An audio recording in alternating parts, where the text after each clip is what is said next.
Hello everyone, welcome back to my channel. If you're new here, my name is Caitlin, and on this channel I upload all sorts of videos revolving around true crime, education and psychology related topics. And welcome back to another installment of True Crime Week. If you weren't already aware, I'm uploading a video every single day this week discussing a different true crime case, so if you haven't already watched those videos then definitely do so, and remember to set your notifications on so you know when I do have an upload. For today's case we're going to be discussing the strange disappearance of a young girl named Erica FRAYSURE. Before we get started, I'm just going to zoom through my usual disclaimer that I like to include at the start of all my videos, just letting you guys know that I'm not claiming to be an expert in this case or any of the other cases that I cover over on my channel. I'm simply relaying the information I'm able to find myself through research of certain sources on the internet, and because only certain sources are accessible to me, it means I may get things wrong, leave things out or mispronounce things, and I apologise if I do any of those things.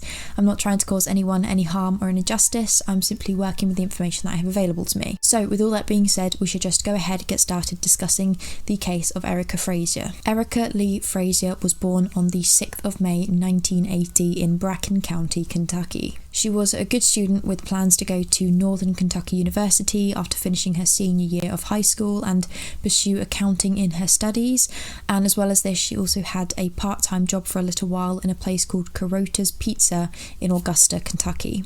To all those who knew Erica, she was funny and she seemed to be a relatively normal small town girl. Although it is believed that in her final year of high school she'd been spending time with a new group of people that was seen by a lot as being quite a rough crowd, which was seemingly a bit out of character for Erica, but it was seemingly put down to just her sort of finding her own path. In all the sources that I read, there had been no indication of any troubles at home or in school that gave anyone the indication that Erica was unhappy or wanting to leave her life to start a new one. Erica was around 5 foot 6 inches tall with blue eyes and long light brown hair with bangs, and she had a distinguishable birthmark on the back of her neck. Erica's disappearance occurred on October the 21st in 1997, when the last sighting of 17-year-old Erica was at some point between 9 and 10 p.m. The sighting of her had been at the Video in Town store in Brooksville, Kentucky, where she had been driving around the area with her friends, the ones that were often referred to as being a rough crowd. That evening she'd been wearing a purple and white striped sweater,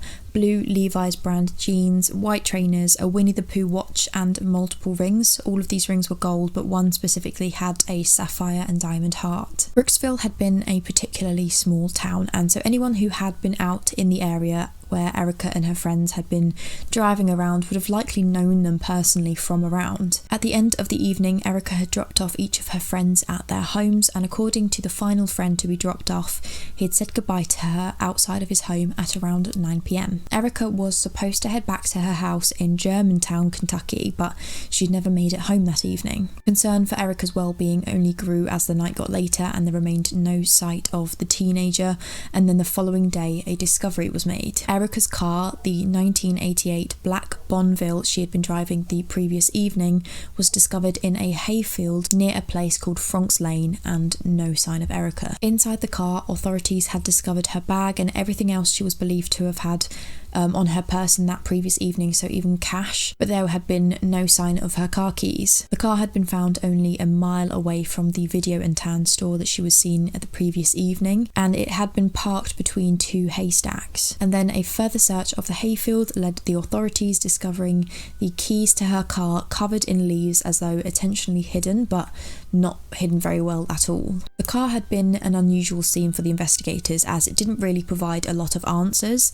There didn't appear to be any sign of a struggle in the vehicle, there had been no blood or any unusual scuff marks, and there wasn't a lot to indicate that Erica's disappearance had been the result of foul play. And because of this fact, despite a lot of people's concern that something sinister had happened to Erica, the authorities had continued the case as a disappearance alone and not a criminal occurrence. Around a month following the disappearance of Erica, a man named Shane Simcox had agreed to be interviewed for the Kentucky Post in relation to the case. Shane was 20 years old at the time, and at some point in the interview he had informed the reporter that he was at that point in time the prime suspect in the disappearance of Erica FRAYSURE. But the thing that is particularly strange about this had been that at that point in their investigation, because of the nature of the case being a missing persons case and not a criminal case, they had not had any individuals that the authorities had deemed as suspects. He had at some point been named as a person of interest among a number of other people simply because they had been involved in some way in Erica's sort of whereabouts the previous evening, but he'd never been named as a suspect. So more specifically, he was named as a person of interest by the authorities as during the investigation into her whereabouts prior to going missing, Shane had informed them that he had been picked up by Erica the evening before at his house, and they'd been driving around that evening, which was obviously known by the authorities from the start. Authorities had asked him to take a polygraph test just to confirm that he had in fact been entirely truthful about what had happened the previous evening, but he had refused to take part. And obviously, because authorities did not really have any reason to name him as a suspect or believe that he had a hand to play in her disappearance, he was completely entitled to refuse taking the test. But he continued to publicly state that his reasoning for not agreeing to the polygraph had been due to the fact that investigators had allegedly treated him poorly, and he'd gotten the impression that they wanted to sort of indicate that he was to blame. These claims had been particularly interesting to a number of people, as it was soon discovered that Simcox did in fact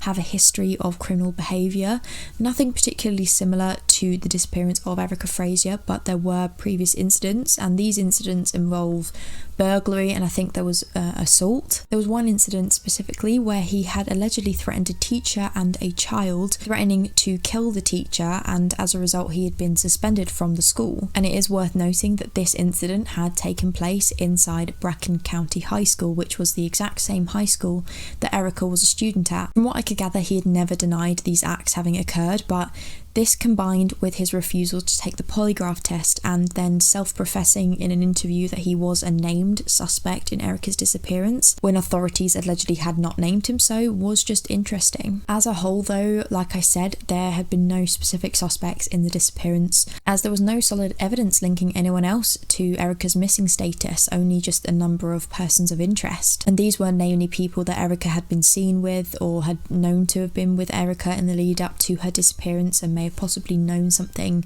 that had yet to be shared with the investigators. The year after Erica's disappearance, a woman named Sylvia Brown had appeared on the Montel Williams show, claiming to be a psychic with previously unknown information about Erica's disappearance. She claimed that her psychic abilities had led her to be sure that Erica's remains could be found in a lake not far outside of Brooksville, and in an occurrence that isn't all too common nowadays, investigators had taken her on her word. She didn't really have the best reputation, to my knowledge, from what I can gather, as I believe a lot of people don't agree with some of the claims that she had made in the past, but nonetheless, authorities had proceeded to thoroughly search each of the lakes in the nearby vicinity outside Brooksville, but there remained no sign of Erica. Despite her claims of having knowledge of the whereabouts of Erica's remains having been completely false, Sylvia Brown appeared once again on the Montel Williams show and had allegedly suggested to viewers that she believed a man named Chris Minier had been to blame for Erica's disappearance. According to Brown and her knowledge that had allegedly come from these psychic abilities,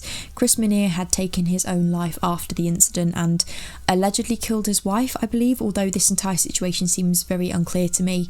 It was kind of a bit confusing as to what exactly had happened, but there didn't appear to be any evidence supporting Brown's claims of this man having been involved in Erica's case in any way, and I believe that Minier's family actually did attempt to file a lawsuit against Sylvia Brown for making these claims live on TV. I'm not sure if a lot came out of it, but yeah, that was just a very strange occurrence. I can imagine that this entire incident relating to Erica's case was rather upsetting for her family, and it did appear to make a lot of people unhappy. This case remains unsolved over 20 years later, and to my knowledge it does remain an open case, although investigators do seemingly have no new information to go on. Sadly, Erica's parents have both since passed away without ever receiving answers for their daughter's disappearance, and that fact is absolutely heartbreaking. I do hope that even after all of these years there is someone out there who does have some new information relating to what had happened to Erica all those years ago and anything that's happened since. I believe that Erica's case remains well known around the town that she grew up in, as it had been such a close community, and I hope that kind of by me making this video, I'm able to sort of do my part in just sharing her story that little bit further. Because of the evidence, or lack thereof, at the scene of her car, it didn't appear as though there was a robbery motive, so that has kind of since been ruled out, since all of her belongings remained in the car and there had been no physical evidence of an attack, and it just seems very, very strange to consider. From what I've seen, there are two theories that usually divide people relating to this case. One that involved Erica having been the victim of an abduction, and the other that she had actively chosen to disappear. What seems to be pointed out a lot relating to the first theory is that if she had been abducted, the area in which the case occurred had been very small and very close, and if this was the case, she would have likely known her perpetrator well, and so will have a lot of other people in the area. But if Erica had chosen to disappear, the question is why she would have done so, as investigators and family members, like I said, had allegedly had no indication of her being unhappy or having any reason to do so. And so that is where I'm going to leave it today. So let me know your thoughts down below. I know it's not a lot to go on, but like I said, I do hope that me making this video is sort of me doing my part in sharing her story just that little bit further. Thank you guys so much for watching. I hope you found this interesting, and I'll see you guys tomorrow for another installment of True Crime Week. Thanks for watching. Bye.